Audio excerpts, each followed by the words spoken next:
Every sci-fi blockbuster has that one incredible stealth fighter that seems too good to be true. Well, in the real world, the YF-23 Black Widow 2 was exactly that.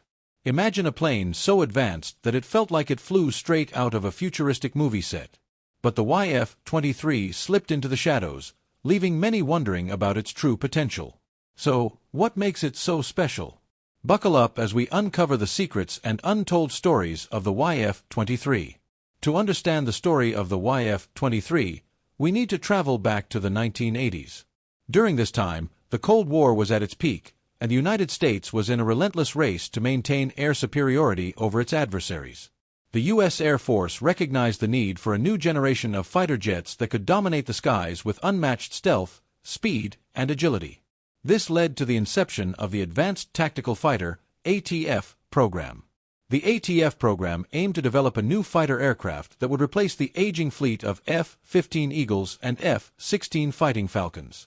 The requirements were ambitious. The aircraft needed to be virtually invisible to enemy radar, achieve supercruise sustained supersonic flight without afterburners, and possess unparalleled maneuverability. Two aerospace giants stepped up to the challenge: Northrop with their YF-23 Black Widow 2 and Lockheed with their YF-22, which would later become the F-22 Raptor. These two contenders were poised to showcase their cutting-edge designs and technologies in a head-to-head competition. Northrop's YF-23 was a marvel of engineering. It featured a sleek diamond-shaped wing design and a blended body that minimized radar cross-section. The aircraft was powered by advanced engines that allowed it to reach incredible speeds while maintaining stealth. The YF-23 also boasted innovative materials and construction techniques that reduced its weight and enhanced its performance. On the other hand, Lockheed's YF-22 had its own unique design features, including thrust vectoring nozzles for enhanced maneuverability and a more traditional tail configuration. The stage was set for an epic battle of technology and innovation. As the ATF program progressed, both companies worked tirelessly to meet the stringent requirements set by the Air Force.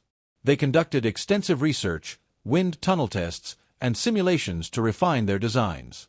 Prototypes were built, and rigorous testing began to evaluate their performance in various scenarios. The YF-23 and YF-22 represented the pinnacle of aerospace technology in the late 20th century. The competition between Northrop and Lockheed was fierce, and the stakes were incredibly high. The outcome of this contest would shape the future of air combat for decades to come. But what happened next? How did the YF-23 perform in the trials, and why was it ultimately not chosen by the U.S. Air Force? The YF-23 was designed with a clear focus on stealth and high-speed performance. Its unique diamond-shaped wing configuration was not just for show. This design, combined with its blended body, was aimed at minimizing radar cross-section and effectively reducing its radar signature, making it less detectable to enemy radar systems compared to its competitors. One of the YF-23's most notable features was its use of advanced composite materials. These materials were selected for their lightweight and radar-absorbing properties, which played a critical role in its stealth capabilities. The YF-23 was also powered by two Pratt & Whitney F119 engines, which were capable of thrust vectoring. This provided the aircraft with exceptional speed and maneuverability. The engines allowed the YF-23 to achieve supercruise, meaning it could fly at supersonic speeds without relying on afterburners. This capability was a significant advantage in terms of fuel efficiency and maintaining stealth.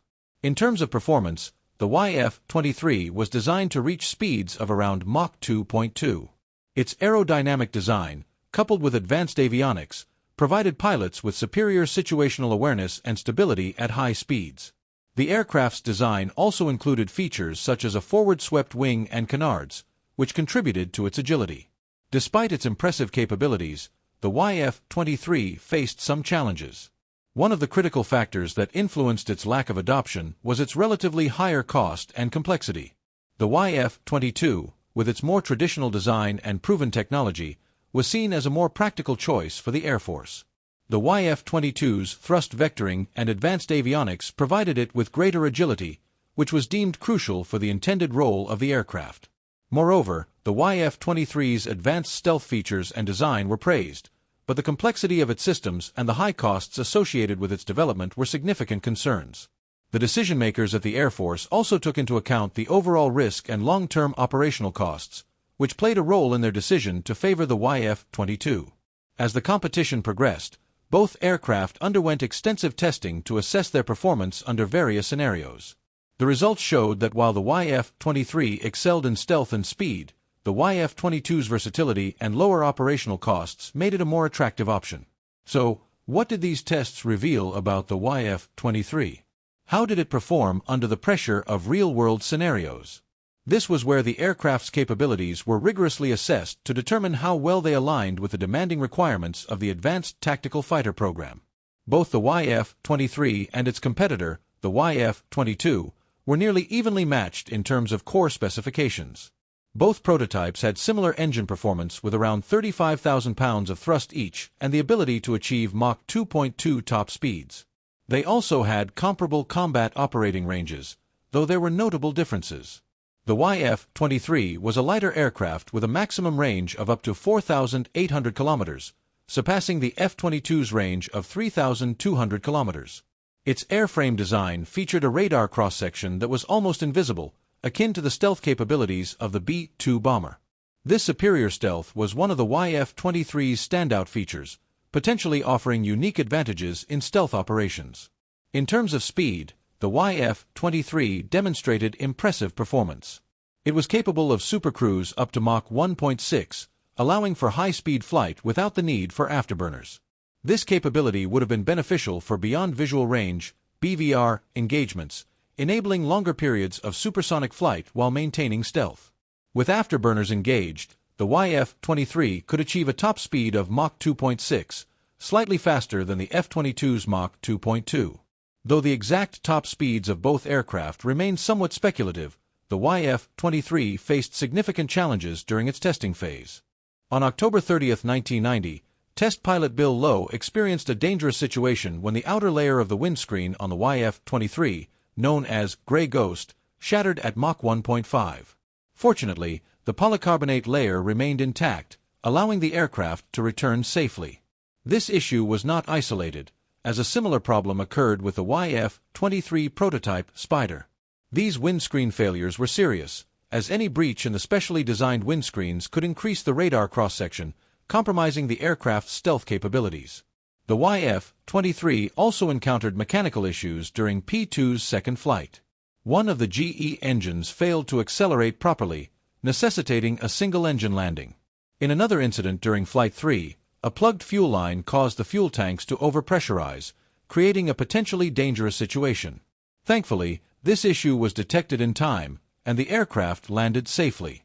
These technical problems were addressed with maintenance efforts, but they underscored the challenges faced by the Northrop team. Despite these setbacks, the YF-23's performance in certain areas remained impressive. Test pilot Paul Metz, who flew both the YF-23 and the F-22, found the YF-23 particularly capable in high angle of attack situations, operating at trimmed angles of attack up to 60 degrees. Metz noted that the YF-23 could potentially outperform the F-22 in certain high AOA scenarios. However, the F-22's thrust vectoring provided it with an edge in agility, which was crucial for air combat. The testing process included a rare joint flight of the YF-23 and YF-22 on November 29, 1990, piloted by Metz and Sandberg over the Mojave Desert. This event marked the only time the two aircraft flew together. The following day, the YF-23's first prototype, Gray Ghost, was retired, and focus shifted to the second prototype, Spider. With the program's funding running low, efforts were concentrated on testing Spider's supercruise capabilities, though the results were never publicly disclosed. On December 18, 1990, a final joint flight was conducted for a photo shoot with Lockheed's YF-22 prototype. This brief 15-minute event marked the last time the two aircraft were seen together in flight. Later that day, test pilot Ron Johnson flew the YF-23 on its final mission, a 2-hour test flight. After this, both YF-23 prototypes were grounded, and the program began winding down. Despite the YF-23's advanced features and impressive performance, it did not make the cut. So, what final decision factors influenced the final decision? As the testing and evaluation phase ended, the decision on which aircraft would be selected for the Air Force's Advanced Tactical Fighter program came into sharp focus.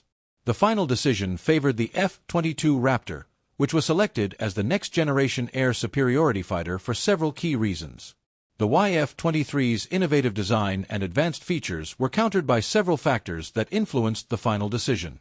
The aircraft's technical problems during testing, including the windscreen issues and engine malfunctions, raised concerns about its reliability.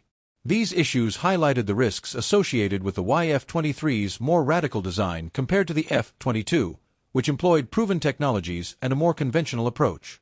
The YF-23 also lacked a demonstration-ready weapons bay, which, while not a requirement for the competition, may have contributed to concerns about its operational capabilities and stealth. The omission of this feature might have suggested potential challenges in integrating weapons while maintaining stealth, which was crucial for the role the aircraft was intended to fulfill. As funding for the program ran out, attention shifted to the F-22. The F-22's blend of agility, dependability, and cost-effectiveness made it a more viable option for the Air Force. Its design was built on established technologies that had previously been successfully integrated into other aircraft, lessening the risk involved with implementing a new and untested design.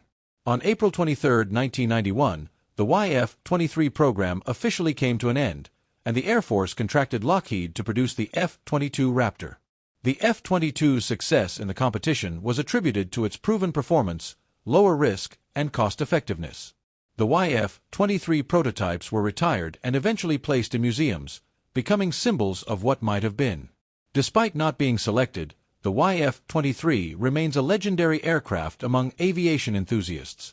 Its unique design and cutting-edge technology continue to captivate imaginations. Test pilot Paul Metz, who flew both the YF-23 and the F-22, considered the YF-23 a formidable aircraft with outstanding potential. While it may not have been as polished as the F-22, its performance and innovative features have ensured its place in aviation history, leaving an impact on the aviation industry. Let's take a look at, for starters, the influence the YF-23 has on the aviation industry. Its cutting-edge design and stealth technology have not faded into obscurity.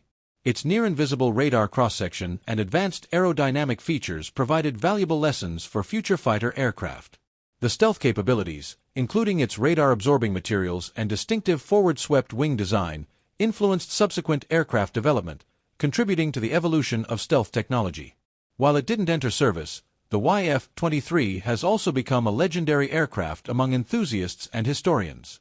Its sleek design and the mystery surrounding its advanced capabilities have made it a symbol of what might have been. Discussions comparing the YF-23 and the F-22 continue to spark debate, highlighting its enduring legacy in aviation circles. Both prototypes, Grey Ghost and Spider, are now preserved in museums. These aircraft serve as historical artifacts that offer a glimpse into a pivotal era of fighter development. They serve as a testament to the ambitious spirit of the YF-23 program and its role in the evolution of stealth technology. The YF-23 story also serves as a reminder of the constant quest for technological advancement and the complexities of military decision-making. Despite its advanced features and potential, the F-22's proven reliability and more conventional approach ultimately prevailed. The YF-23 remains an iconic example of innovation in aviation, reflecting the excitement and challenges of pushing the boundaries of technology. In the end, the YF-23 Black Widow II remains one of the greatest whiffs in aviation history. Its sleek, stealthy design and groundbreaking technology left a lasting impression, even if it never took to the skies as America's next top fighter. When we consider the YF-23's place in history, it becomes evident that its story is not just about what may have been, but also about how it affected the future of aviation. Its advancements and unique design have left an indelible mark, sparking continued interest and discussion among enthusiasts and experts alike. What are your thoughts on the YF-23's impact and its place in aviation history?